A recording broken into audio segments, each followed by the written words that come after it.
Chapter 1. The Auction Block. The blood stench hit her first. Evangeline's lungs seized as the iron door scraped open, revealing the amphitheater carved into living stone. Torches flickered along vaulted walls, casting writhing shadows across rows of elevated seats where they sat pale, ageless, dressed in silks that whispered with the weight of centuries. The collective, the coven.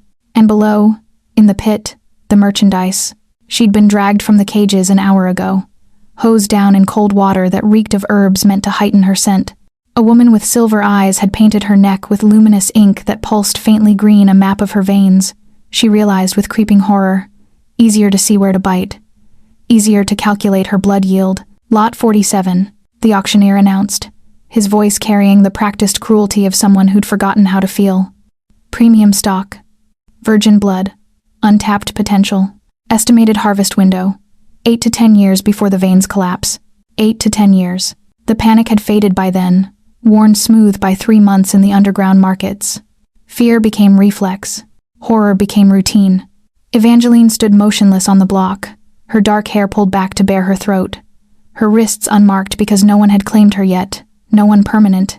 Anyway, the roving feeders had tested her, left bruises that bloomed like midnight flowers, but no master had registered his seal. She was still available, still on the market. Shall we begin? Opening bid, 50,000 euros. A hand rose immediately from the third row. A woman in emerald velvet, her fangs filed to needle points. 60, another voice called. Male, measured, bored. 75, the emerald woman snapped. The bidding climbed.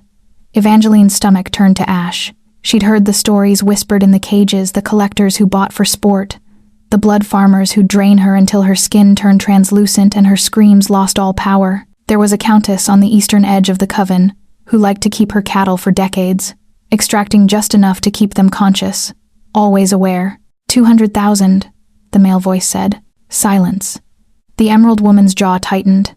She looked toward the man. Evangeline finally glanced sidelong at him and immediately regretted it.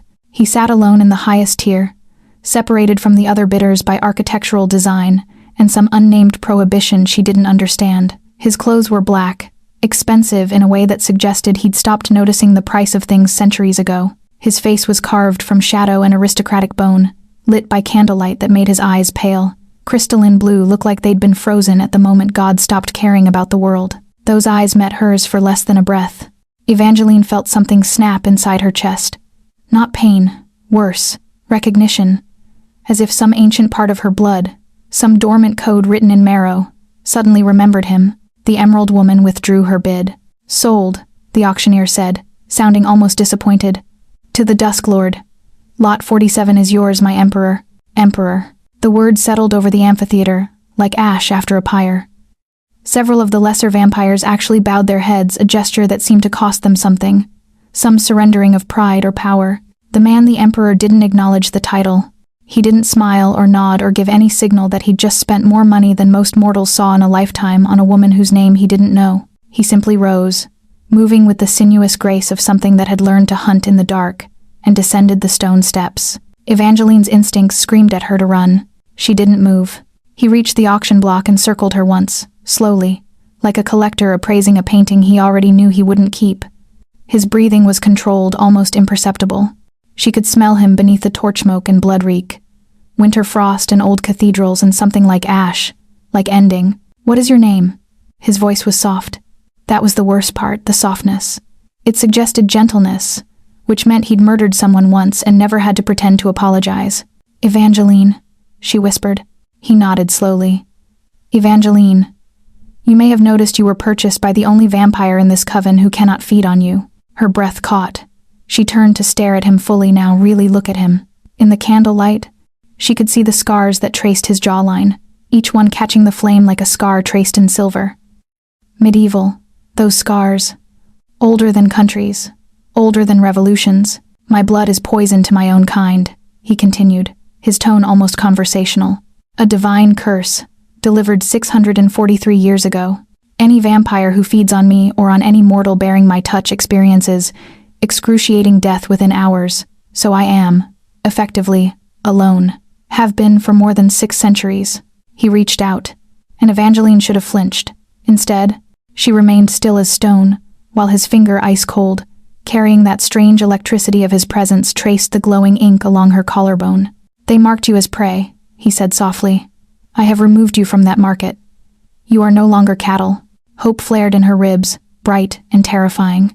"What happens to me now?" she asked. The Emperor withdrew his hand. When his pale eyes met hers again, she saw something in their depths that might have been sorrow, or hunger, or the slow-burning regret of someone who'd been damned far too long. "Now," he said, "you come with me to a place where sunlight reaches, where you can remember what freedom tastes like, where no one will own you, not even me." He offered his hand.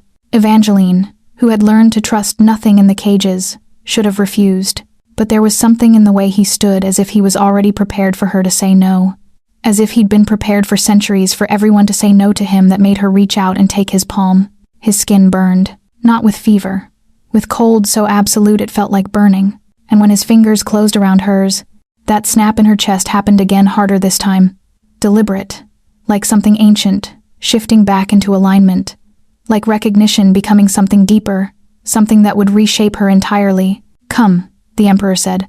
"Let me show you what eternity looks like, when you're not spending it in chains." He led her from the amphitheater, while the collective watched in stunned silence, and the torches burned lower, and somewhere in the dark, the echoes of her old life finally fell away. Chapter 2. The Bleeding Garden. The underground passage twisted deeper than Evangeline thought possible. Stone walls, weeping moisture that caught the Emperor's lantern light like captured tears. He'd given her a cloak deep crimson, lined with silk that whispered against her skin, and she'd wrapped it around herself as much for armor as warmth. His cold hand had released hers only when they reached the corridor, but she could still feel the phantom burn of his touch, a brand of ice that wouldn't fade. "How far?" she asked, her voice small in the vast dark. "Far enough," he replied, not unkindly. "The coven does not extend this deep. I had this place built long before they knew how to carve stone properly." They walked in silence after that, and Evangeline became aware of a faint sound, rhythmic, organic, like breathing, like something alive. The air shifted too, growing warmer, carrying scents she hadn't smelled in months, earth and growing things and rain. Her pace quickened without conscious thought. The passage opened suddenly. Evangeline stopped, unable to move, unable to process what her eyes were showing her. The cavern was enormous, a cathedral carved from limestone, its vaulted ceiling lost in shadow and candlelight. But it was the garden that stole her breath. Roses bloomed everywhere. Hundreds of them. Thousands, cascading from stone trellises and hanging from the cavern walls in defiance of every law of nature. They were black as midnight, their petals edged in crimson, so deep it looked like blood had been mixed into the pigment. Vines twisted up stone columns, flowering as they went, and in the center of the garden stood a fountain, water running clear and bright, luminous somehow, catching light that seemed to come from nowhere and everywhere at once. "This is impossible," Evangeline breathed. "Quite possible," the Emperor said, and for the first time, there was something like amusement in his voice. "Magic and money, properly applied, can accomplish nearly anything. I've had 3 centuries to work on this place." He descended into the garden, his movements fluid as water. Evangeline followed, her bare feet finding soft moss beneath the stone. The roses released their scent as she passed, rich, intoxicating, with an undertone of copper and earth. "Do you know what these flowers require?" he asked, pausing at the fountain. She shook her head. "Blood." He turned to face her, backlit by candlelight so his features became shadow and suggestion. "Rose roots are voracious. They crave iron.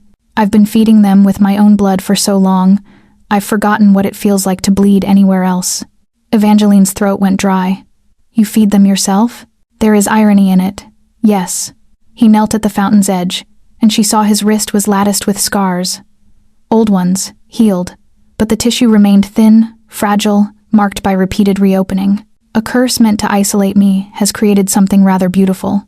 My blood cannot nourish vampires, but it builds gardens. It creates life, instead of sustaining hunger." He plunged his wrist into the fountain, and the water bloomed red. Evangeline expected him to cry out. He didn't. He simply watched the blood diffuse through the water like ink through silk, and the roses seemed to lean toward him, their black petals trembling with something that looked dangerously close to ecstasy. "They're drinking," she whispered. "They are always drinking." He withdrew his wrist, and already the fountain was running clear again. the blood absorbed before it could fully stain. When he turned to show her his wrist, the wound was closing, pale skin knitting over the cut. "This is my life now, Evangeline. Bleeding for roses, creating beauty from the only gift my curse allows. Why show me this?" He stood, and suddenly he was very close to her, his pale eyes catching the candlelight like shards of ice. "Because you need to understand what you've been purchased into. Not slavery, not servitude. This," he gestured to the garden, to the impossible roses, to the fountain that ran on nothing but his own renewal. "A prison?" she asked carefully. "A sanctuary." His voice was sharp as bone. "I've had 600 years to decide which one I wanted it to be. I chose sanctuary."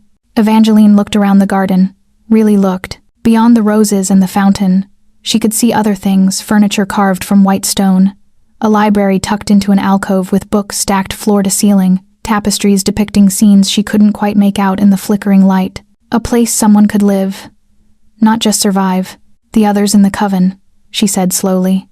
"They're afraid of you, terrified." He said it without pride. "My blood is antithetical to theirs. A vampire feeding on me experiences agony, their cells burning from the inside, the toxin rewriting their very nature. 3 have tried, over the centuries. All 3 died screaming, and their deaths taught the rest valuable lessons about the price of appetite. But I can eat normally? Your blood is human. Ordinary. Mine cannot poison what it does not recognize as its own." He moved deeper into the garden, and Evangeline followed, drawn by something she couldn't name. "For 600 years, I have fed only on purchased stock, animals. My own blood, slowly poisoning the soil. I've been very careful, never to let anyone close enough to complicate matters. And me?" Her voice came out smaller than she wanted. He stopped at a stone bench beneath a canopy of black roses, and for a moment, he looked genuinely tired, the kind of exhaustion that came from carrying centuries like a stone in one's chest. "You are different," he said quietly. "When you stood on that auction block, I felt something I haven't felt in 600 years. Recognition, as if some part of my blood, the part that was still human, before the curse remade me, recognized you." Evangeline's heart was beating very fast. "That's not possible." "No," he agreed. "It isn't. And yet..." He reached toward her face, his movement slow enough that she could have stepped away. She didn't. His palm cupped her cheek, and that ice burn sensation flooded through her again, intense enough to make her gasp. But this time, it didn't feel like punishment. It felt like coming home. "I bought you to set you free," he said softly. "But I think I bought you because some part of me has been waiting for centuries for you to need saving.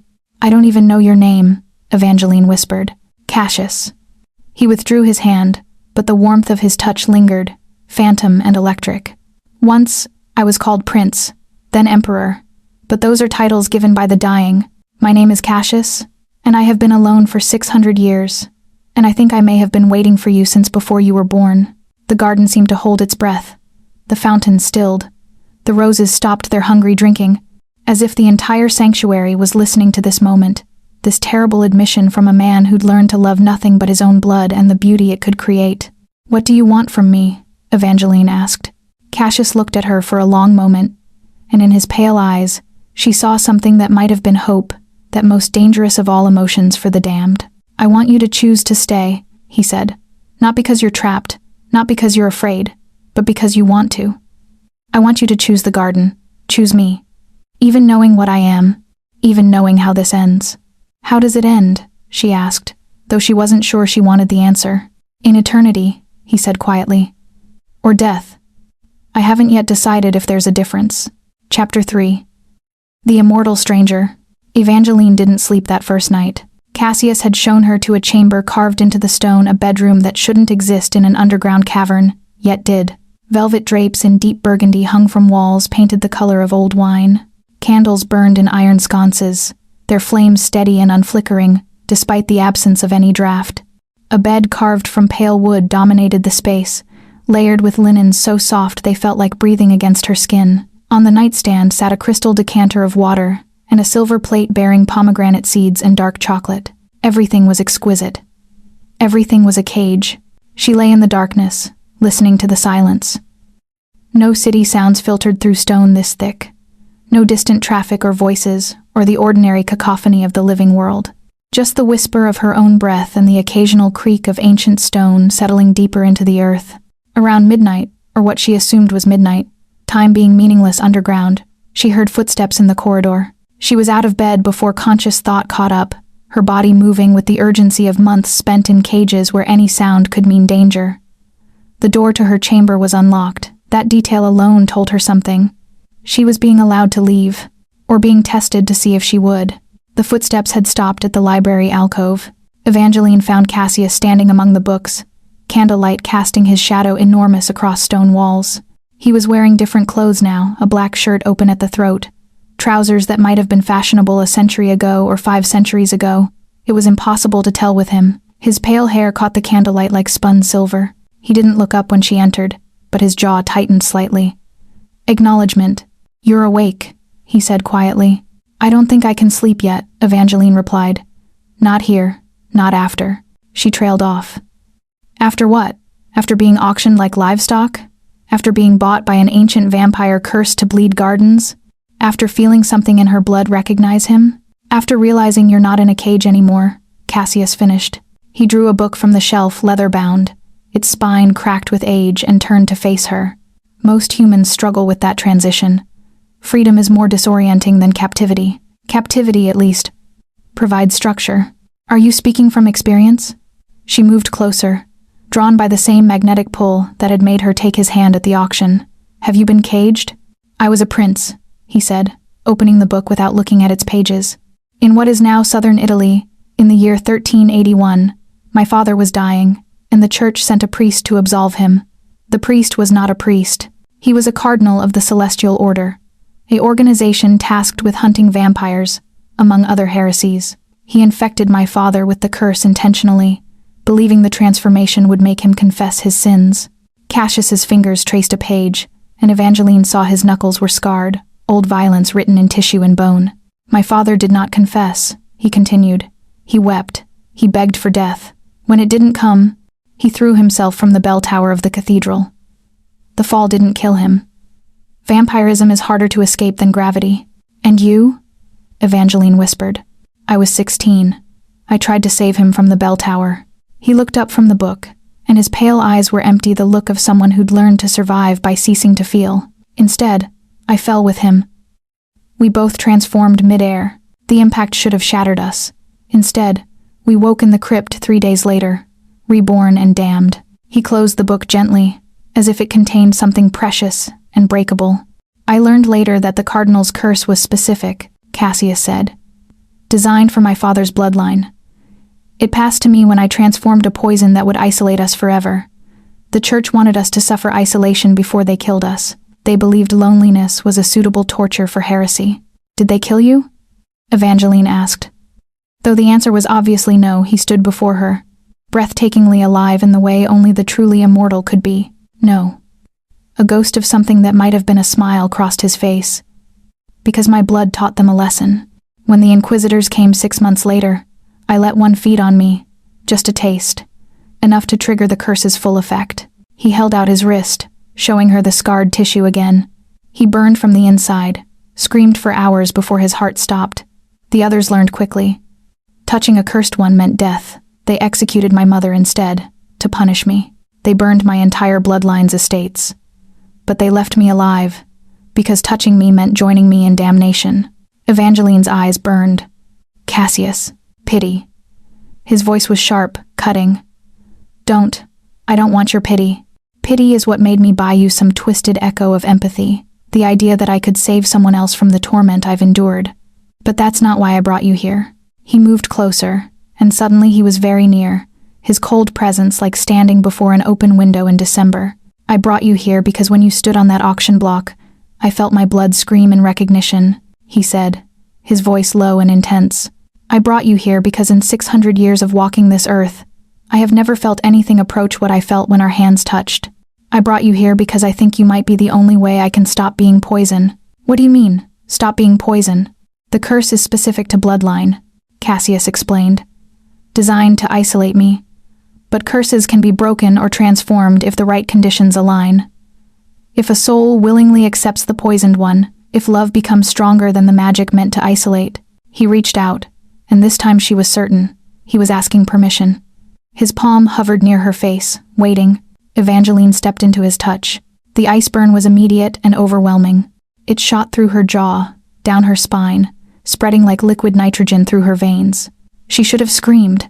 Instead, she felt something shift in her blood, something ancient and dormant and suddenly aware, as if a part of her that had been sleeping since birth had opened its eyes. "What is this?"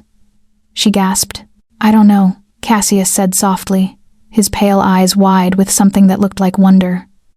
"But I think it's been waiting for 600 years for you to be born." His other hand came up, cupping her face with such gentleness that it broke something in her chest. She'd been treated as merchandise for so long, as a thing with a price tag and a blood yield estimate. This tenderness, this careful, reverent touch from a damned thing older than nations felt like resurrection. "What happens now?" she whispered. Cassius leaned closer, and she realized his eyes were no longer pale and empty. They were luminous, lit from within by something that looked dangerously close to hope. "Now," he said, his breath cold against her skin, "we find out if a curse can be cured by the very thing it was designed to prevent. Now we find out if love is stronger than 600 years of damnation." His mouth found the pulse point at her throat, and for a moment, Evangeline thought he would bite. Instead, he simply held there, breathing, his fangs visible but restrained, every muscle in his body trembling with the effort of holding back. "Tell me to stop," he whispered against her skin. "Tell me, and I will let you go. I will set you free. I swear it on my blood." Evangeline's hands moved of their own accord, threading into his silver hair, pulling him closer rather than away. "Don't stop," she breathed. "Don't ever stop." In the library carved into living stone, surrounded by 600 years of collected knowledge and sorrow, the cursed lord and the girl from the auction block began something that would reshape both of them entirely. The books around them seemed to lean inward, listening. Chapter 4. The First Blood. Evangeline woke to the scent of roses and iron. She was alone in the stone bed, pale morning light, impossible in a cavern, yet somehow present filtering through gossamer curtains. Her neck ached with a sweet throbbing sensation, and when she touched her skin, she felt the marks. 2 precise punctures, already beginning to heal. Not wounds. Evidence. Proof of what had happened in the library when darkness fell, and restraint finally shattered. She remembered his fangs sinking slow and deep. Remembered the initial spike of fear transforming into something else entirely. Not pain, but a kind of exquisite release, like pressure being eased from her chest. She remembered the sound he'd made when her blood touched his tongue, something between a groan and a prayer. Centuries of hunger finally answered.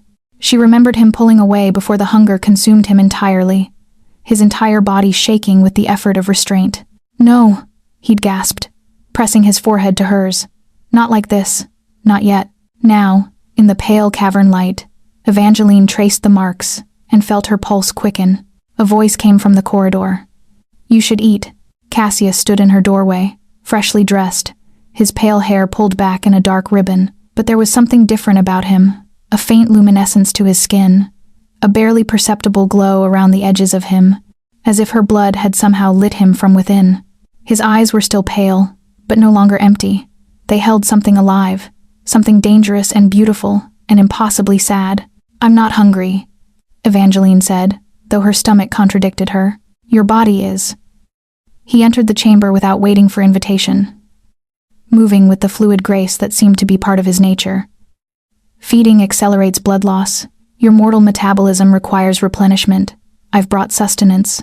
He set a tray on the bed. Fresh bread, soft cheese, pomegranate seeds again, and a crystal glass of what looked like red wine but smelled distinctly of iron and herbs. "What is that?" she asked, eyeing the glass. "A mixture. My own recipe." He sat on the edge of the bed, maintaining distance, she noticed, as if proximity to her required active effort to resist. "Animal blood, thinned with wine and infused with herbs that strengthen the mortal system. It will help your body compensate for what you've lost." Evangeline picked up the bread and tore off a piece, chewing mechanically. Hunger was indeed present, ravenous beneath her skin.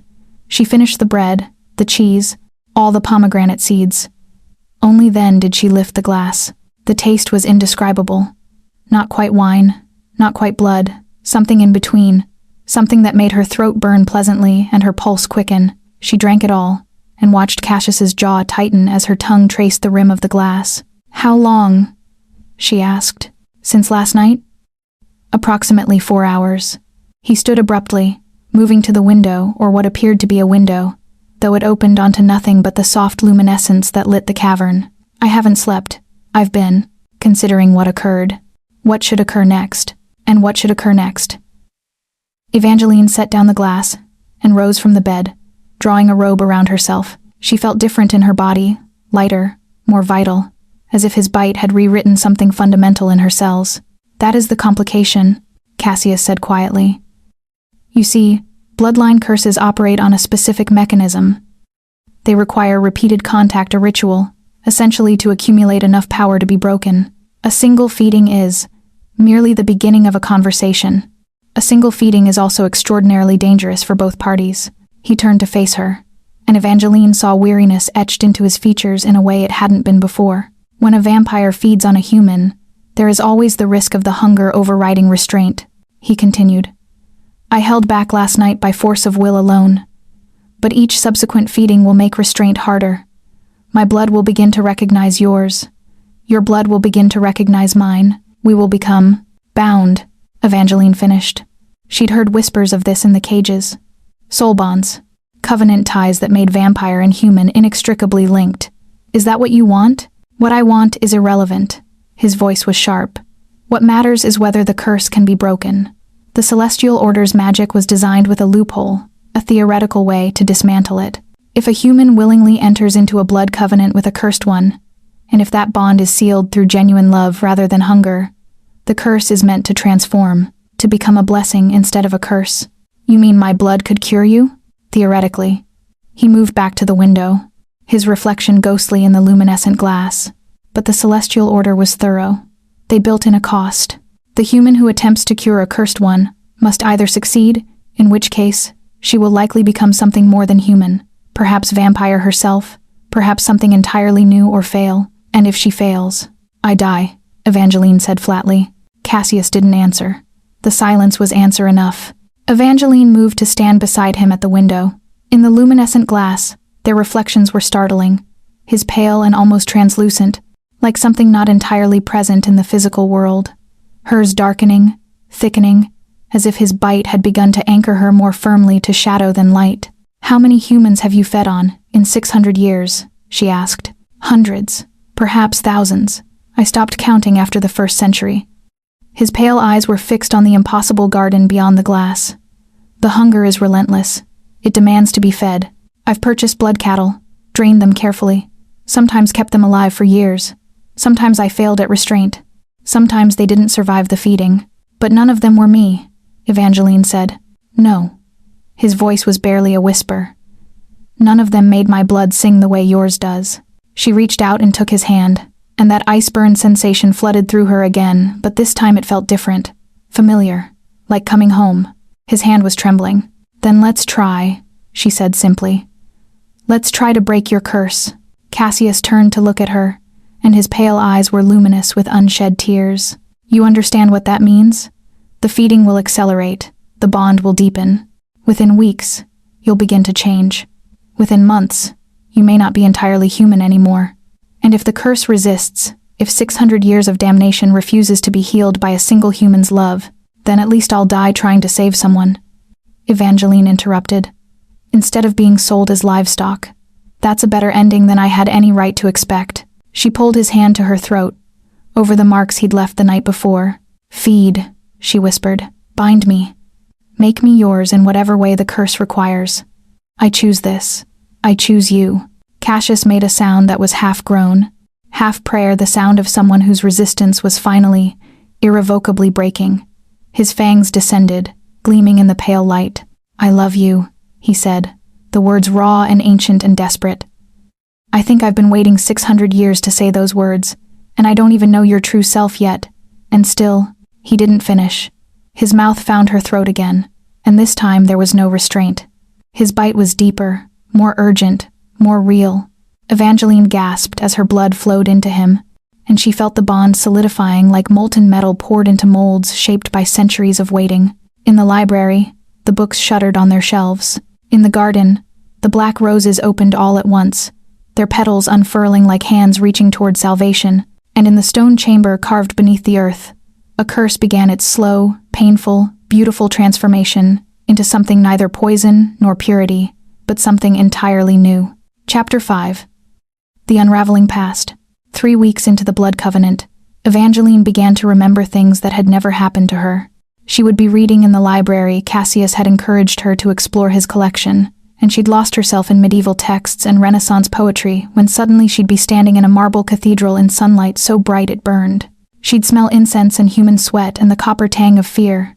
She'd hear a young man's voice, her voice, but not her voice, begging a priest for absolution. Then the vision would shatter, and she'd be back in the stone chamber, gasping, her pulse racing. Blood memories, Cassius explained when she stumbled into the garden seeking him out, her hands shaking. Your blood has begun to recognize mine.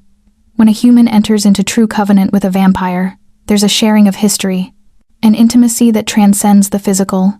He was tending the black roses, a thin line of blood trailing from his wrist, where he'd reopened one of his scars. The flowers drank eagerly, their petals darkening as they fed. Evangeline had stopped finding it unsettling. Now it looked like grace, a man pouring his cursed essence into something beautiful, alchemizing damnation into bloom. Whose memories? She asked. Cassius withdrew his wrist, watching the wound close with practiced efficiency. Mine. Fragments of my life before the curse. Before I became this. He gestured to himself, and Evangeline heard the self-loathing in his voice, 600 years of it, compressed into a single gesture. You're experiencing my past because our blood is becoming one entity. Soon, you'll understand me more completely than anyone has in centuries. I saw a cathedral, Evangeline said slowly. I saw myself you begging a priest. Cassius, what happened? His jaw tightened. He moved deeper into the garden, toward the fountain, and Evangeline followed. The water ran clear tonight, untainted by blood, and she wondered if that was significant, some indication of his emotional state, made manifest in the garden itself. The cardinal came to my father on a night of blood moon, Cassius said quietly. I didn't understand at the time that he was anything but what he claimed to be a holy man, sent to provide last rites. My father was dying of plague. The entire city was dying. The cardinal said he could save him. He said God had sent him with a miracle. Cassius knelt at the fountain's edge, his reflection ghostly in the still water. The cardinal was lying, he continued. He was celestial order inquisitors tasked with extinguishing what they called supernatural abominations. They believed vampirism was a sin so profound that it required complete eradication. My father's bloodline had been marked by the order centuries before. They were simply waiting for the right moment to strike. So he infected your father deliberately, Evangeline said. It wasn't a question. Yes. And when my father transformed, when the hunger consumed him, when he realized what he'd become, the cardinal told him that this was God's judgment, that the only way to save his soul was confession, penance, redemption. Cassius's voice was hollow. My father was a good man, Evangeline, a kind man. He believed in God the way some people believe in breathing. The thought that he'd been damned by divine will, it broke something fundamental in him. Evangeline sat beside him on the fountain's edge. She didn't touch him. She was learning that Cassius needed space to process his oldest wounds, but her presence seemed to help. The water remained still and clear. He threw himself from the cathedral bell tower, Cassius said. I was 16. I tried to catch him. Instead, I fell with him, and transformed in midair, Evangeline whispered, remembering the memory that wasn't hers but was becoming hers. Yes. He finally looked at her, and his pale eyes held centuries of accumulated grief. I woke in the crypt with my father's body. He'd been dead for 3 days.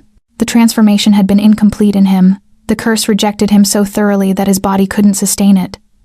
But I was younger, stronger. The curse took hold. The cardinal came back, 6 months later, to finish what he'd started. Cassius's voice turned cold, crystalline. He'd brought a team of inquisitors. They were trained to hunt vampires, armed with blessed weapons and holy water, and all the righteous certainty that comes from serving God. The cardinal was confident. He thought my blood would be poison to him. Yes, but only after feeding. He believed he could survive a single taste long enough to inflict enough damage to kill me. He held out his wrist, showing her the scarred tissue again. I let him feed. Just enough. The poison bloomed in his system almost immediately. I watched him burn from the inside while his men tried to save him. It took him 4 hours to die. And for every second of those 4 hours, I felt no satisfaction, no triumph, only sorrow. Why sorrow? Evangeline asked. He was going to kill you. Because, Cassius said softly, he was a man who genuinely believed he was serving God. He was a man who thought he was saving the world from monsters, and in destroying him, I became the very thing he'd feared. I became the monster. A tear traced his cheekbone the first time Evangeline had seen him cry. After that, the other inquisitors retreated. He continued. Word spread. The cursed one's blood was poison. Touching him meant death. So they took a different approach. They executed my entire bloodline. My mother, my sisters, my cousins, anyone who shared my name, my blood. They burned our estates. They erased us from every record they could access. The Celestial Order wanted to ensure that the cursed bloodline would die with me, that I would watch everyone I loved destroyed before I was forced to live on alone. Evangeline felt something break in her chest. She understood, then, the full weight of what she'd sensed in him from that first moment at the auction block. This wasn't just loneliness. This was 600 years of deliberate, systematic isolation. This was a man who'd watched everyone he ever loved burn, who'd been left alone specifically to suffer, who'd been told by the universe itself that to touch him was death. That's why you bought me, she said. Not to save me, to save yourself. Cassius looked at her sharply. No, listen, she interrupted. You recognized something in me because I was being sold as expendable. Because in my situation, you saw a mirror of your own, a person deemed worthless by society, marked for consumption, with no choice and no hope. You bought me because you needed to save someone, because saving me might mean you weren't irredeemably monstrous. Is that what you think? His voice was hollow. No, Evangeline said gently. She took his hand, ignoring the ice burn, and placed it over her heart. She could feel her pulse against his palm, steady and alive. I think you recognized your future mate. I think some part of your blood knew that I was the only person in 600 years who could survive your love without being destroyed by it. And I think that terrifies you more than anything the Celestial Order ever did. Cassius's entire body went rigid. Mate, what else would you call someone whose blood is meant to cure your curse? Someone your very essence recognized the moment she stepped onto an auction block? Evangeline leaned closer, her breath warm against his cold skin. You didn't save me, Cassius. We saved each other. For a long moment, he simply stared at her. Then his arms came around her, pulling her close with desperate intensity. His mouth found the crook of her neck, not to feed but simply to breathe in her scent, to anchor himself to the present moment, to the impossible reality of not being alone. I'm afraid, he whispered against her skin. I'm afraid that this is a dream, that I'll wake in the dark, and you'll be gone, and I'll have imagined it all. I'm not going anywhere, Evangeline promised. Whatever I'm becoming vampire, something new, something the Celestial Order never anticipated. I'm becoming it with you. In the garden, the black roses opened all at once, releasing a scent like midnight and starlight, and the first moment after creation. And for the first time in 600 years, Cassius allowed himself to believe that salvation might be possible after all. Chapter 6. Revelation of Darkness. The transformation began on a night when the cavern's luminescence turned blood red. Evangeline woke gasping, her skin burning as if she'd been dragged through fire. Every nerve ending screamed. Her heartbeat thundered in her ears faster, harder, pushing against her ribs like something trying to claw its way out. She stumbled from the bed, disoriented, and caught her reflection in the chamber's mirror.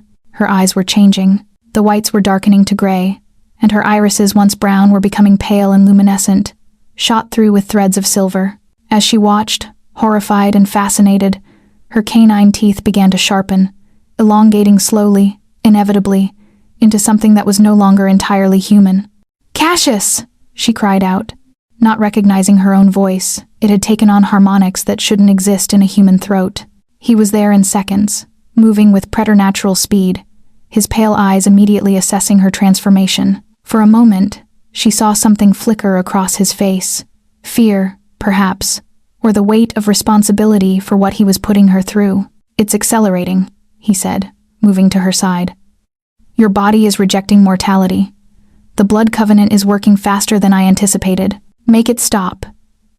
Evangeline's hands went to her face, feeling the subtle shifts in bone structure, The way her facial architecture was rearranging itself into something sharper, more predatory. Cassius, make it stop. I'm not ready for this. I don't want.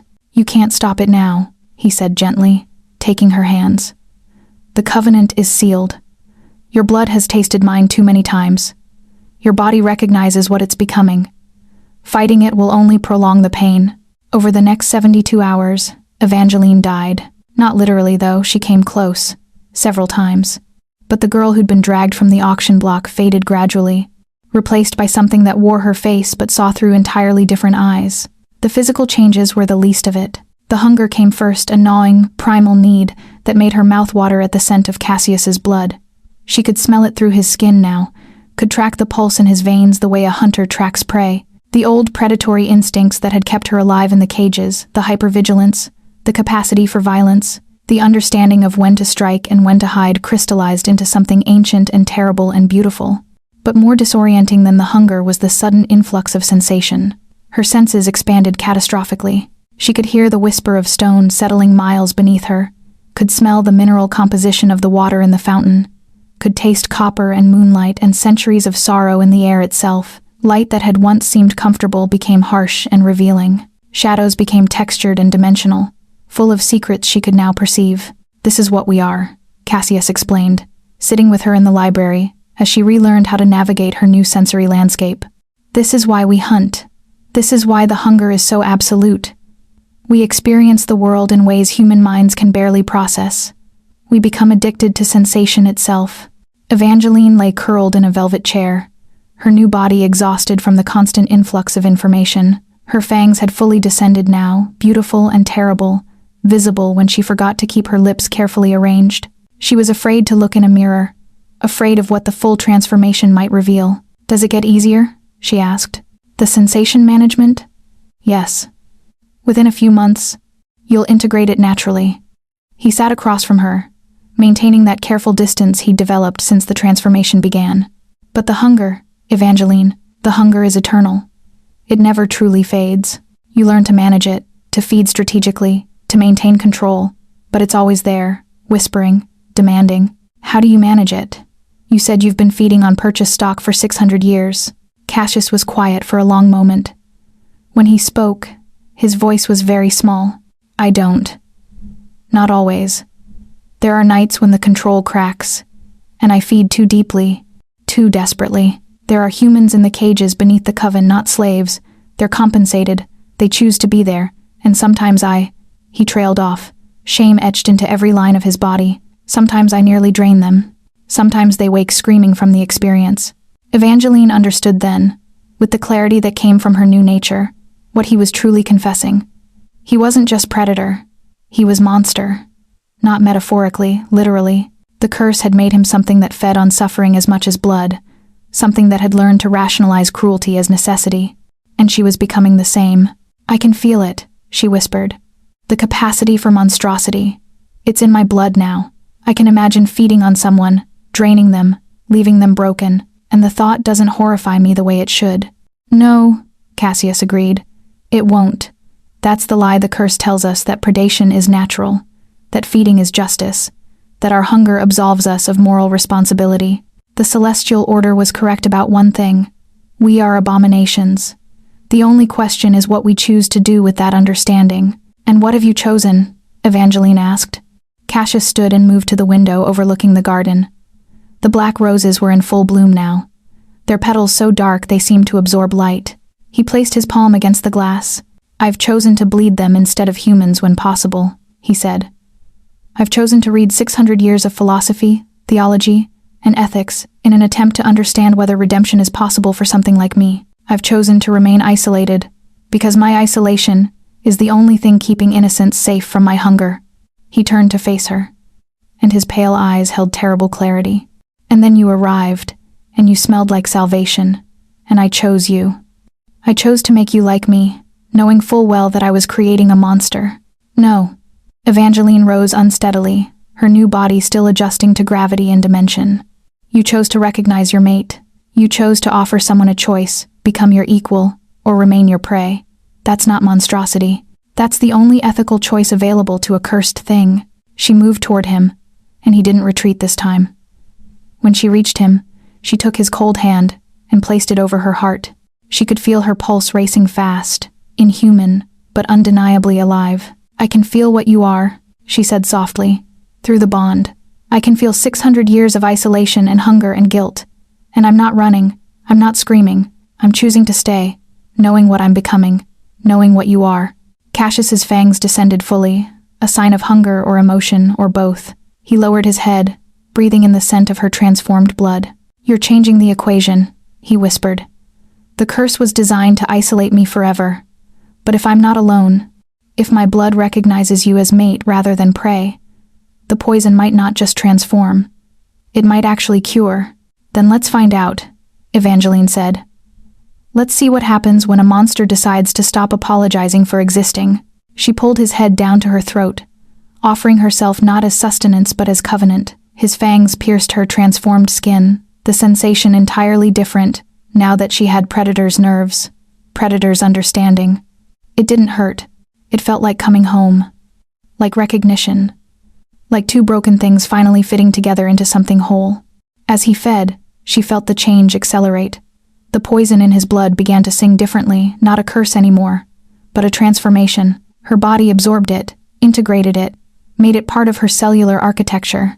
In the garden, the black roses turned crimson, the fountain's water ran red, and in the heart of the cavern, beneath mountains of stone, a curse that had endured for 600 years began its final, irrevocable metamorphosis.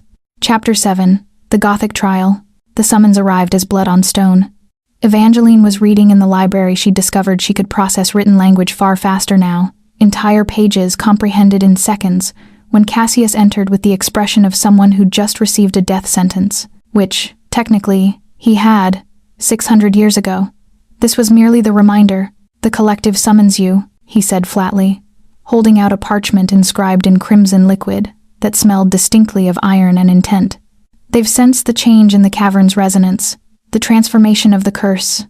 They know something is happening, and they want answers." Evangeline set down her book, a medieval grimoire on blood magic, and took the parchment. The writing was archaic, formal, dripping with the kind of authority that only came from centuries of unchallenged power. "To the cursed one, your covenant has been observed. Your mate has been ascended. Present yourselves for judgment within 3 lunar cycles, or we will come to you." The Eternal Council. 3 cycles, Evangeline said. "That's approximately 90 days. 90 days to decide whether to face them or run," Cassius corrected. He moved to the window, his reflection ghostly in the glass. "The collective doesn't negotiate with cursed ones. They tolerate my existence only because my isolation posed no threat to their supremacy. But now," he gestured vaguely toward the garden, where the roses had begun to shift color crimson, fading back to black, but shot through now with threads of silver. "Now I've created something. Now I've bound my curse to another vampire through covenant. Now I've potentially weakened the very magic that was meant to isolate and eventually destroy me." "What will they do?" Evangeline asked, though she could already sense the answer through the bond they shared. His fear was her fear now, his centuries of dread made manifest in her newer nerves. "Execute us both," Cassius said simply. "Execution of the cursed one has been attempted before. I'm technically immortal, unless killed by specific means. Sunlight won't burn me like it does normal vampires. My curse protects me from most conventional vampire vulnerabilities. But the collective has older magic. Magic older than Christianity. Magic that predates the celestial order by millennia. If they decide to kill us, they will succeed." The next 87 days were spent in preparation. Cassius taught Evangeline to fight not with weapons, but with the predatory grace that came naturally to their kind. They sparred in the cavern's largest chamber, and she learned that her new body was faster, stronger, more intuitive than her human form had ever been. But she also learned that Cassius, despite 600 years of isolation, was faster still, more lethal, more practiced in the art of calculated violence. "The collective will send their best hunters," he explained, pinning her against the stone wall with minimal effort. "Vampires who've been hunting for centuries, creatures who've perfected the art of predation. You cannot defeat them through strength alone. You must think 3 moves ahead. You must understand that in combat, mercy is weakness." "I don't want to kill anyone," Evangeline said, breathing hard against the wall. "Then you'll die," Cassius replied, his voice cold. "And I'll watch it happen, because my curse will force me to survive even your death. I'll be alone again. But worse, I'll have tasted what it feels like to not be alone, and that memory will drive me mad." She believed him. Through the bond, she could feel the absolute truth of it. 600 years of loneliness had carved something immutable into his nature. To lose her now would be worse than never having found her at all. The blood training came next. Cassius introduced her to a practice he'd developed over centuries. Feeding on animal blood collected in vials, learning to regulate her hunger, learning to stop before the primal need consumed her entirely. It was agony, every instinct screaming at her to hunt living prey, to feel the warmth of fresh blood pumping from a living heart. "This is the difference between predator and monster," Cassius explained, as she trembled through another feeding session. "A monster feeds until satisfied. A predator learns to feed until full, to walk away when the hunt could continue. You must become the latter." On the 80th day, Evangeline woke to find Cassius standing at the mirror chamber, a section of the cavern she hadn't discovered until now, where the stone walls had been polished to perfect reflectivity. He stood shirtless, examining the scars that latticed his body. Ancient scars. Wounds from 600 years of violence. "They'll come soon," he said without turning around. "I can feel them gathering above. The hunters. The ones who'll deliver the collective's judgment." Evangeline moved to stand beside him, and for the first time, she saw their reflection together. She was striking now, beautiful in a way that was distinctly inhuman. Her pale eyes caught candlelight like Cassius's did. Her skin had taken on a faint luminescence, but it was the bond visible between them that made her breath catch. A shimmer of crimson light connecting them, threads of scarlet that wove through the space between their bodies. The soul binding made manifest. "They'll see that," she whispered, pointing to their reflection. "Yes," Cassius said. "And they'll try to sever it." Breaking a blood covenant is one of the most painful experiences a vampire can endure. If they succeed in sundering our bond, the pain might be enough to drive us mad, or kill us outright. But if they don't, we might survive this. He finally turned to face her, and his pale eyes held something like hope. "The curse was designed to isolate, but you've proven that isolation can be broken. If we can demonstrate that the curse has transformed rather than spread, if we can show the collective that my blood has become something other than poison, they might allow us to live." "You believe that?" "No," he admitted. "But I need to believe it enough to fight for it." 3 nights later, they came. Evangeline felt them first, a pressure in the air, a gathering of predatory presences just beyond the cavern's threshold. She was in the library when the trembling began, a subtle vibration that worked its way through the stone itself. Cassius appeared beside her, his pale hair braided, his body marked with symbols drawn in his own blood. Ancient words, in languages Evangeline couldn't read but could understand. Warding, protection, defiance. "They're here," he said quietly. "The hunters. The Eternal Council. Whatever comes next, Evangeline." The stone wall exploded inward. 5 figures emerged from the dust and debris, each more terrible than the last. The lead hunter was a woman with silver skin and eyes like black mirrors. Her fangs were filed to needle points. Behind her came 4 others, a man whose body seemed to be partially composed of shadow, a creature whose form shifted between human and something decidedly other, a thin thing that might have once been beautiful before hunger hollowed it out, and finally, a vampire so ancient that decay seemed to slow in his presence, leaving him perpetually balanced between life and undeath. "Cassius of the cursed bloodline," the silver-skinned woman said, her voice carrying harmonics that made Evangeline's teeth ache. "You have violated the covenant. You have created an abomination. The Eternal Council demands satisfaction." Cassius stepped forward, placing himself between Evangeline and the hunters. "I have created a mate, not an abomination. The curse has transformed. I can prove it." He pulled a silver blade from his thigh sheath and, before anyone could move, drew it across his forearm. Blood spilled, but not the poison black that should have marked him.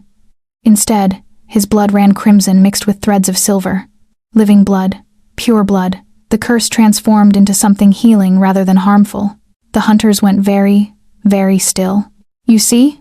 Cassius said, holding up his arm so they could witness the wound beginning to heal, leaving no scar. "The curse is cured. My mate has done what 600 years of isolation could not. She has." A blade emerged from his chest. Evangeline screamed as the thin vampire materialized behind Cassius, its elongated fangs dripping with his blood. The hunters had struck without warning, without negotiation. They'd come not to judge but to execute, and Cassius, in his moment of vulnerability, had given them exactly what they needed. Chapter 8. Blood and desire converge. Time fractured. Evangeline experienced the next moments in disconnected flashes, sensory snapshots that her new vampire mind couldn't quite integrate into coherent narrative. Cassius falling, his blood spreading across the stone floor, crimson and silver intermingling like liquid starlight. The thin vampire withdrawing its blade with a sound like wet silk tearing. The silver-skinned woman's voice. The cursed one dies. The abomination follows. Then something else took over. Later, Evangeline would struggle to remember what she became in those moments. Not herself. Not entirely. Something older. Something primal. Something that wore her face but wielded instincts 600 years older than her new consciousness. She felt the transformation like shattering glass, her control fragmenting, her hunger becoming something absolute, her capacity for violence expanding into spaces she didn't know existed. She moved.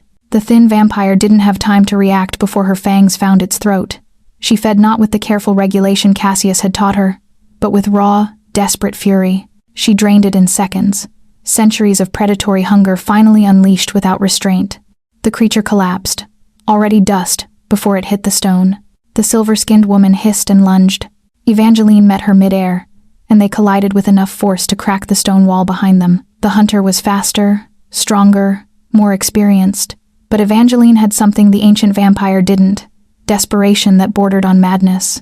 Every instinct screamed that Cassius was dying, that she had seconds to neutralize the threat, that failure meant eternity without him. The bond between them was screaming. Through it, she could feel his life force ebbing. The blade had found his heart, or close enough. An ancient vampire might survive such wounds, but not without blood, not without help. The silver-skinned woman knew this. She was fighting to buy time, to ensure Cassius bled out before Evangeline could reach him with aid. Evangeline fought like something unchained. She used moves Cassius had taught her, and instincts he'd never had time to explain. She found the pressure points in the hunter's body, the vulnerabilities that came from 600 years of assuming invincibility. When the woman overextended, reaching for Evangeline's throat, Evangeline grabbed her wrist and twisted, hearing bone snap with satisfaction that horrified even her possessed self. The silver-skinned hunter shrieked. The other three vampires converged simultaneously: the shadow man, the shifting creature, and the ancient thing that smelled of decay and old magic. Evangeline couldn't fight them all. She knew this with crystal clarity. But she didn't have to win. She just had to buy Cassius time to either survive or accept death. She chose a different strategy.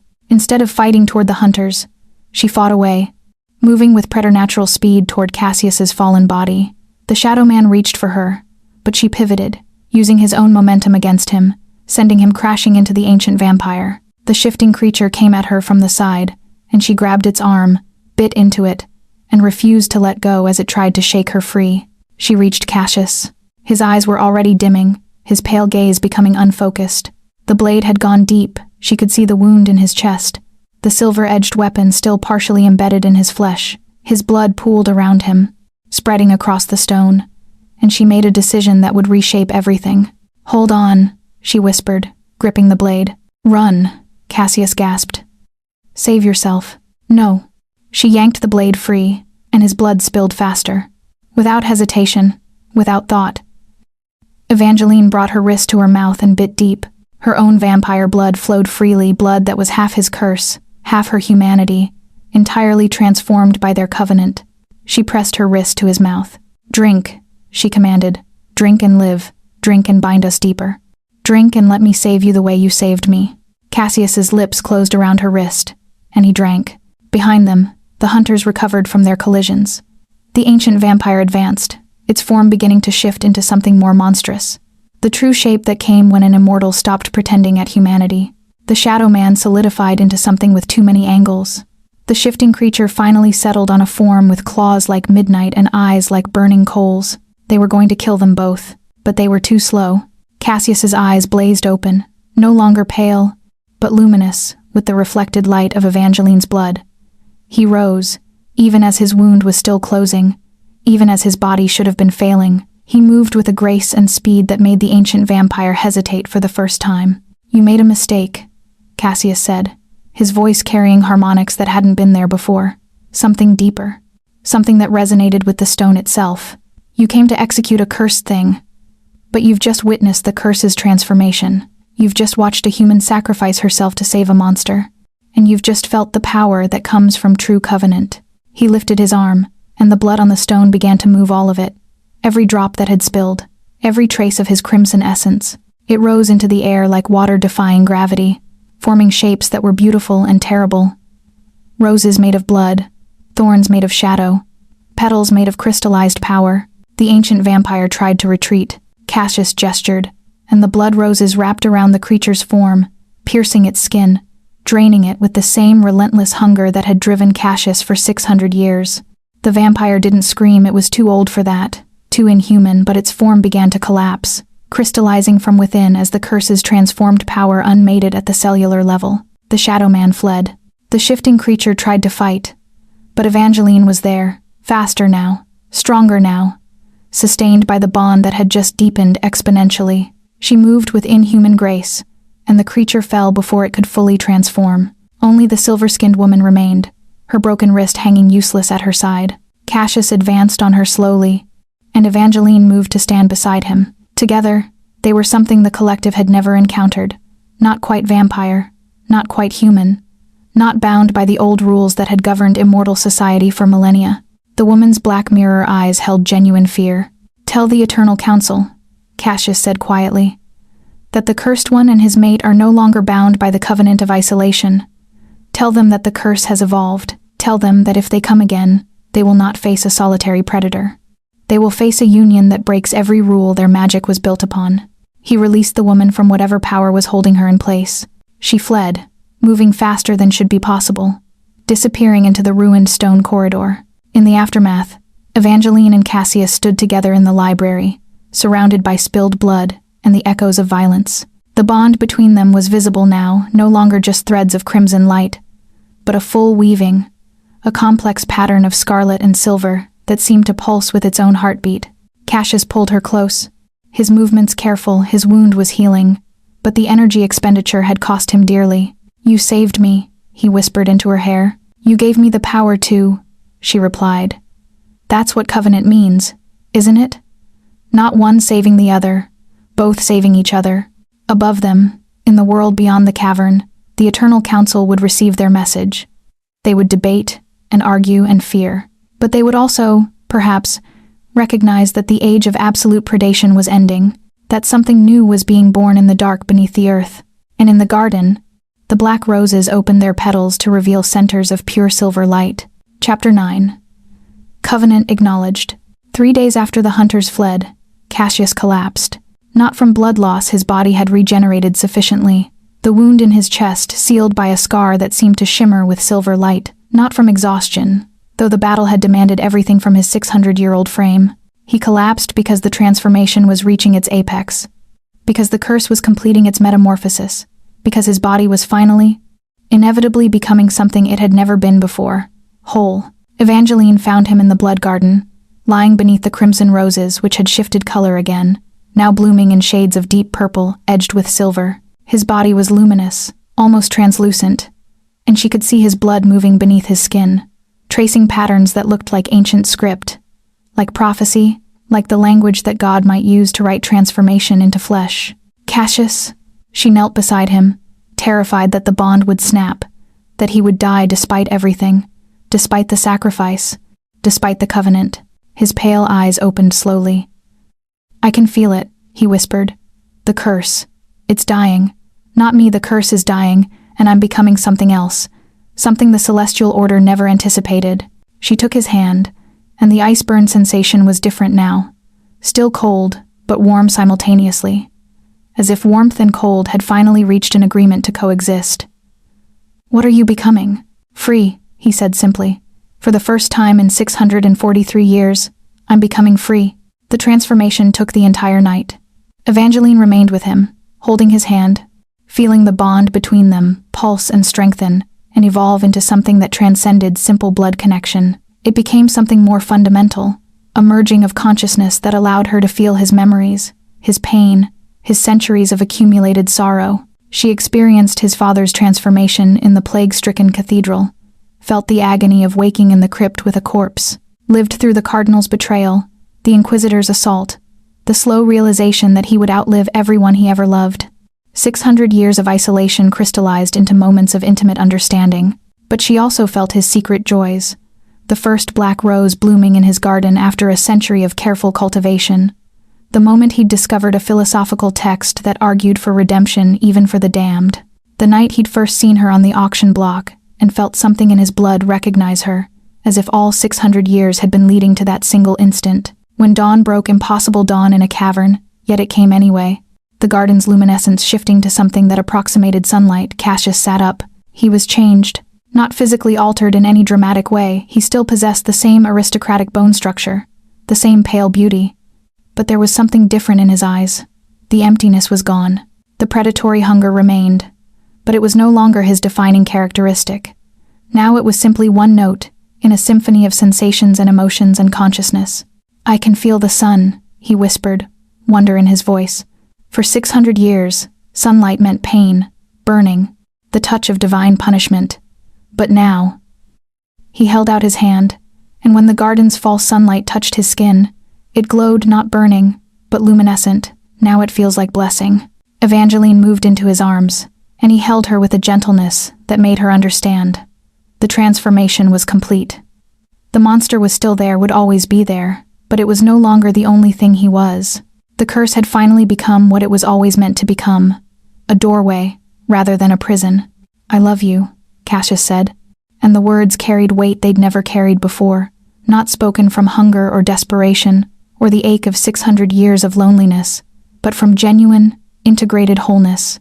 "I love you not because you saved me from the curse, but because you chose to fall into it with me. You chose to become the thing I am. You chose me, knowing everything I am, and that choice broke 600 years of damnation." "I love you too," Evangeline replied, and through the bond, she could feel the absolute truth of it resonating in her transformed blood. "I love the monster. I love the scholar who's read 600 years of philosophy. I love the prince who fell from a cathedral tower. I love all of it, all of you, all at once." They moved together into the library, and Cassius showed her something he'd been keeping hidden.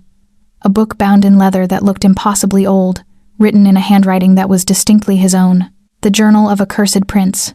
Page after page of elegant script documented 600 years of thought. Philosophical musings on redemption, poetic observations of the natural world, sketches of roses in various stages of bloom. But threaded throughout were passages about hope, fragile, desperate hope that someday, somehow, the isolation might end, that perhaps one day, he would find someone who could understand what it meant to be damned and still choose to love. The final entry was recent, written just after the auction, just after he'd seen her. "Today, I purchased my salvation. She stood on the block like a fallen saint, and when our hands touched, 600 years of silence finally found its voice. I don't know if this will end in redemption or ruin, but for the first time since the plague took my father, I believe in the possibility of happy endings. God forgive me, I believe." Evangeline wept as she read it. Not from sorrow, from the overwhelming weight of recognition. She'd been bought as cattle, yes, but she'd been bought as prophecy. Everything that had led her to that auction block, every hardship that had shaped her into something strong enough to survive transformation, every moment had been building toward this union. "There's something else," Cassius said quietly. He led her deeper into the library, to a section she'd never explored, where the oldest books were kept, medieval grimoires bound in materials she didn't want to examine too closely. He withdrew a book written in the same elegant script as the journal, The Curse of the Celestial Order, a treatise on breaking bloodline damnation. "I've spent 500 years researching this," Cassius explained. "The cardinal who cursed my bloodline left documentation. He believed that curses could be broken, but only under specific conditions. A soul bond between the cursed and the willing, a covenant sealed in mutual transformation. And most importantly, he opened the book to a marked page, a declaration of love that transcends both predator and prey, both monster and mortal." Evangeline understood then what he was asking. "You want to formalize it," she said. "The bond. Make it something more than blood and biology." "I want to marry you," Cassius said simply. Not in the eyes of the collective, not in the eyes of God. I'm not sure he's been watching this cavern, but in the eyes of ourselves. I want to declare before whatever powers listen in the dark that you are mine, and I am yours, and that our union is the thing that breaks 600 years of divine punishment." He knelt before her, and from his pocket withdrew something that caught the light. A ring carved from what looked like crystallized blood, inlaid with silver that caught the false sunlight like liquid starlight. "Evangeline," Cassius said, his voice steady and certain for the first time in centuries. "Will you be my covenant bride? Will you bind yourself to me? Not out of necessity but out of choice? Will you take the curse that nearly destroyed me and transform it into something beautiful?" Through the bond, Evangeline could feel the absolute vulnerability of his question. 600 years of protection, and he was laying himself bare, offering his heart if a creature like him could still be said to possess a heart with nothing but hope as armor. She pulled him up and kissed him, and it was different from the fevered kisses that had marked their early covenant. This was deliberate. This was choice. This was love acknowledged by both parties as something worth sacrificing everything for. "Yes," she whispered against his lips. "Yes, I will marry you. Yes, I will be your bride. Yes, I will spend eternity being bound to the most beautiful monster that ever walked this earth." He slipped the ring onto her finger, and it felt warm, blood warm, life warm, filled with 600 years of love that had been waiting for its proper recipient. In the garden, every black rose opened simultaneously, their centers now burning with silver-white light, so bright it illuminated the entire cavern like noon sun. The fountain overflowed with water that ran clear and pure and healing. The stone itself seemed to sing with resonance, as if the cavern itself was celebrating the completion of a 600-year prophecy. And in the deepest part of the world, beneath mountains and time and divine judgment, a curse was finally, irrevocably, transformed into grace. Chapter 10. Final Darkness. The Eternal Council's response came as silence. For 3 weeks, nothing.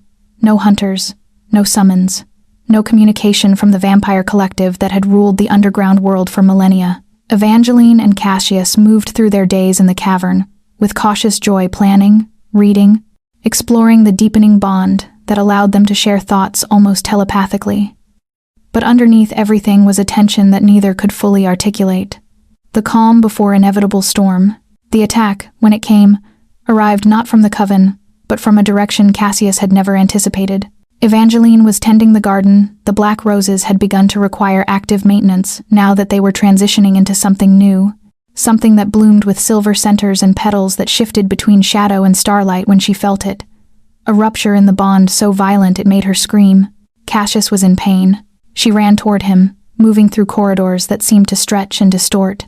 The bond pulled her like a rope, dragging her toward him, and she followed it into a chamber she'd never seen before, a place of old magic, marked with symbols that predated human language. She found him pinned against the stone wall by chains that glowed with sickly green light. But it wasn't hunters who held him. It was the cardinal, or something wearing the cardinal's form. 600 years dead, yet undeniably present a ghost given flesh. A specter made manifest through magic so old and terrible that looking at him made Evangeline's new vampire senses recoil. His face was the face of the man who'd infected Cassius's father, who'd orchestrated the execution of an entire bloodline, who'd spent centuries trying to erase the cursed one from existence. "Impossible," Cassius gasped, straining against the chains. "You died. I watched you burn. I died as myself," the cardinal said, his voice layered with harmonics that suggested multiple speakers occupying the same throat. "But my curse did not die with me. The celestial order was thorough. Prince, we didn't just curse your bloodline, we cursed the very concept of your redemption. We bound contingencies into the magic itself. Should you ever break free, should you ever find love strong enough to shatter damnation, we ensured that something would rise to stop it." The cardinal's form began to shift, becoming less human. Evangeline saw the truth beneath the flesh. He was not a ghost but a magical construct, an echo of malevolence given form by 600 years of residual curse energy. He was the celestial order's last gift, a failsafe, designed to activate the moment the primary curse showed signs of breaking. "The order taught me well," the cardinal continued, turning his inhuman gaze toward Evangeline. "They taught me that love is the weakness of monsters, that passion can be weaponized, that the deeper the bond, the more devastating the severing." He raised his hand, and Evangeline felt it, a pulling sensation in her chest, as if something was trying to tear her away from Cassius. The bond between them, that crimson and silver weaving that had saved them both, began to fray. "No!" Evangeline ran toward him, but the air itself had become thick, resistant. It was like moving through stone. "Cassius!" Through the bond, she felt his defiance, his refusal to surrender even as the magical chains burned through his flesh. "Run," he thought toward her. "Run and survive. Don't let him take you too." "I'm not leaving you," she snarled. She threw herself against the thickened air, felt it give slightly. The cardinal was powerful, but his magic was ancient, designed for a world that no longer existed. She was transformed, reborn, half human and half curse, and entirely devoted to saving the man she loved. She moved differently than the hunters had expected, not with the predatory grace of a vampire, but with the stubborn, desperate strength of something that refused to be separated from its beloved. She clawed through the magical resistance, felt her fingers burn where curse magic touched her skin, and didn't stop. The cardinal hissed and sent a lance of green light toward her. It struck her in the chest, and she felt her ribs crack, felt blood bloom in her lungs. But the bond between her and Cassius held, and through that bond, his strength flowed into her. She reached him. Her hands found the chains, and where she touched them, they began to corrode. Not from strength, but from the simple fact of her presence. Her blood was half his curse, transformed into healing. Her touch was antithetical to the cardinal's magic. She pulled the chains apart as if they were silk, and Cassius collapsed into her arms. "Together," she gasped, tasting blood. "We do this together." The cardinal screamed, a sound that shattered stone and cracked the cavern walls. He was losing cohesion, his magical form destabilizing as Evangeline's transformed blood contaminated his construct. But he was also escalating, pulling deeper into the residual curse energy that had created him. "If I cannot destroy your love," he howled, "I will destroy your world." The cavern began to collapse, not gradually, catastrophically. The stone walls groaned and fractured. The ceiling cracked with sounds like thunder. The garden's luminescent plants dimmed as the magic sustaining them began to fail. Cassius grabbed Evangeline and ran, moving with preternatural speed through corridors that were becoming increasingly unstable. "The library," she gasped. "We have to save the library." "Leave it," Cassius commanded. "Books can be replaced. You cannot." But Evangeline felt the weight of 600 years of preserved knowledge. All those centuries of philosophy and poetry and research into redemption, being crushed beneath tons of falling stone. She made a choice. She pushed Cassius away and ran back, through the collapsing passages, back toward the library, back toward the cardinal whose form was finally fragmenting, becoming nothing more than pure curse energy given temporary flesh. She reached the grimoire that detailed the breaking of bloodline damnation, the research that had sustained Cassius's hope for half a millennium, and she pressed it to her chest. The cardinal materialized before her, his form now transparent, barely holding together. "You think your love changes anything?" he screamed. "The Order's curse is eternal. It will follow you beyond death, beyond eternity, beyond the reach of whatever pathetic redemption you found." Evangeline looked at him, really looked, and saw, not a monster, but a man who genuinely believed he was serving God. A man who'd been so convinced of his righteousness that he'd never questioned whether his cruelty was justified. A man 600 years dead, still clinging to the power that had defined him in life. "No," she said quietly. "Your curse ends with you." She opened herself completely to the bond, letting all of Cassius's curse power flow through her. His blood, his transformed magic, his 600 years of accumulated strength, it all flowed into her, and she directed it like a weapon. The cardinal exploded into light. Not painfully, there was almost mercy in it. His curse energy dissolved, scattered into the collapsing cavern, becoming nothing more than echoes and memory. The contingency the celestial order had built was undone, not by battle, but by love strong enough to rewrite the magic itself. The collapse stopped. The stone settled, the walls held, the cavern stabilized, and in the sudden silence, Evangeline stood in the library holding a grimoire to her chest, exhausted and bleeding, and utterly, impossibly alive. Cassius found her seconds later, pulling her into his arms. "You came back," he whispered. "After I told you to run, you came back." "I could never leave you," Evangeline replied. "Not in this lifetime, or any other." Above them, in the world beyond the cavern, the Eternal Council would feel the tremor. They would sense the cardinal's destruction. They would understand that the Cursed One and his mate had survived not just the Hunter's assault but the Celestial Order's final, desperate gambit to prevent redemption. And perhaps, in their ancient hearts, they would recognize that something had fundamentally changed, that the age of absolute isolation, of absolute punishment, had ended. That love, true, sacrificial, unconditional love, was a force more powerful than 600 years of divine damnation. In the ruins of the collapsed corridor, the black roses bloomed again, their centers burning with silver light brighter than starlight. Chapter 11. Eternal Resolution. 6 months after the Cardinal's destruction, Evangeline stood at the threshold of daylight. The cavern entrance had been carefully obscured for centuries. Cassius had hidden it behind a waterfall of stone and illusion magic, ensuring that no one would accidentally discover his sanctuary. But today, he slowly, methodically, dismantled those protections. Today, he chose to step into a world that had spent 600 years believing him dead. "Are you certain?" Evangeline asked, her hand intertwined with his. Through the bond, she could feel his anticipation, his fear, his cautious hope. "No," Cassius replied honestly. "But I've spent 6 centuries being certain of my isolation. Perhaps it's time to embrace uncertainty." They emerged into a world transformed by time and progress. The cathedral where Cassius's father had fallen was no longer standing. It had been demolished centuries ago, replaced by a modern city that would have seemed like sorcery to a medieval prince. But the mountains remained. The earth remained. The fundamental architecture of existence remained, even if everything built upon it had changed.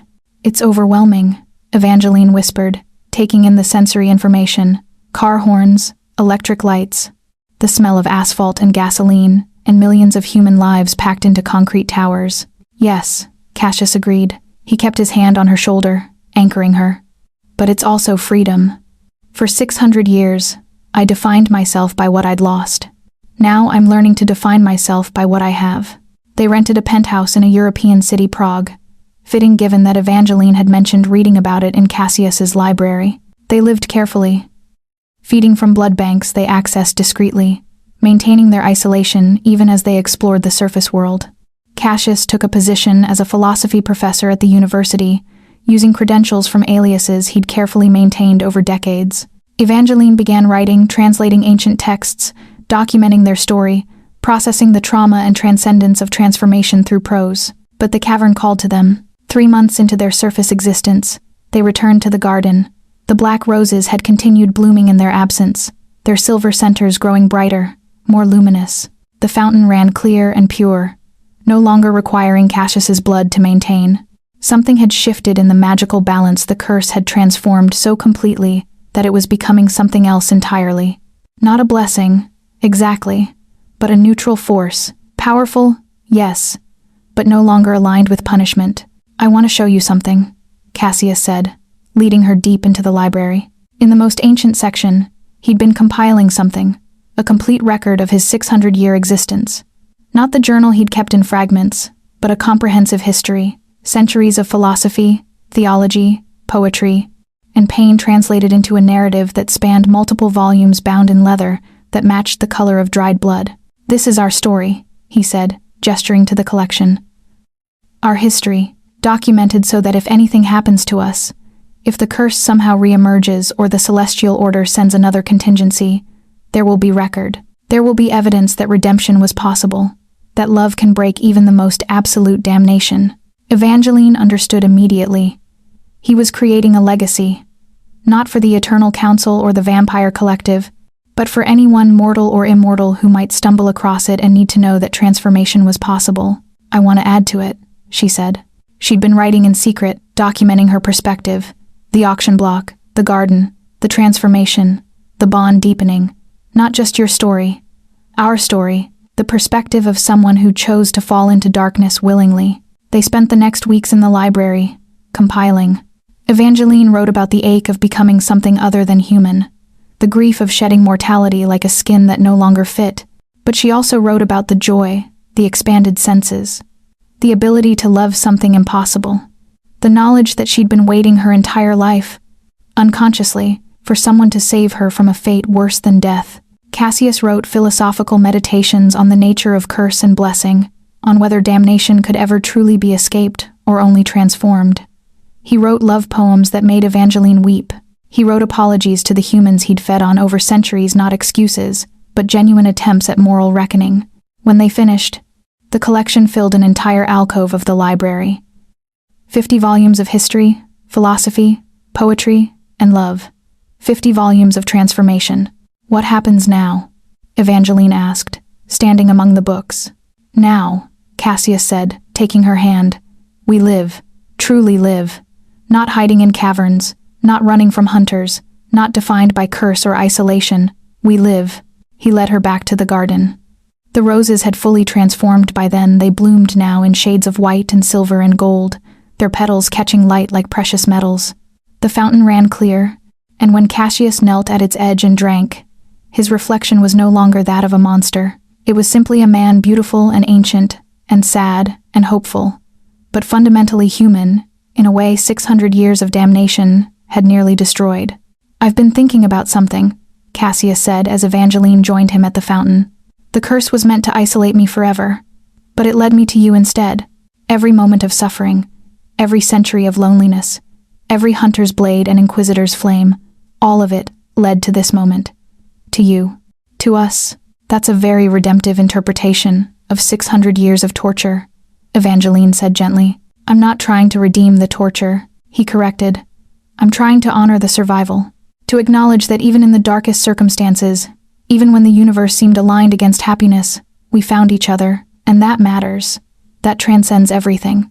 He pulled her close, and they stood at the fountain together, their reflections showing two beings no longer defined by what they were cursed to be, but by what they chose to become. Not monster and victim, not predator and prey, but equals, bonded by blood and choice and love that had rewritten the fundamental rules of their existence. I love you, Evangeline whispered. In every form, in every moment, for however long eternity lasts. And I love you, Cassius replied, not as redemption, though you are that, not as salvation, though you are that too. I love you as the other half of my soul, as the person who chose to fall into darkness with me and transform it into something sacred. They kissed at the fountain's edge, and the kiss was different from all the others, not fevered with hunger or desperate with need, but calm and certain and absolutely sure. This was love acknowledged.